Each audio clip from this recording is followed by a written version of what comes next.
আরে হাসতে আমার খুব ভালো লাগে, তাই তো সবসময় হাসতে থাকি আমি। ব্যস্ত শহরের বুকে শুধুমাত্র ভালোই ঘিরে থাকা আমিটাকে দেখছে সবাই খুব।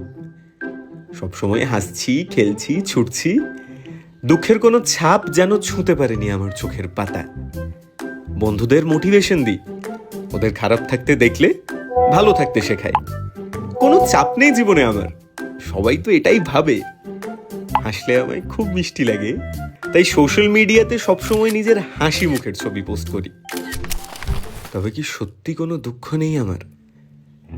একলা ঘরের কোণে যখন চুপ করে বসে থাকি, অন্ধ চারটে দেওয়াল আর দূরের আকাশ মাঝে মাঝে কাঁদতে দেখে আমায়। ওদের দেখায়, কারণ ওরা আমার ভেঙে পড়ার সুযোগ নেয় না। কিন্তু বাকিদের যখন বলতে গেছি, তারা খুব একটা মন দিয়ে শোনেনি আমার একঘেয়ে দুঃখের গল্প। তাই নিজের খারাপ সময়গুলোকে আমি মিথ্যে হাসির ছুরি দিয়ে খুন করেছি।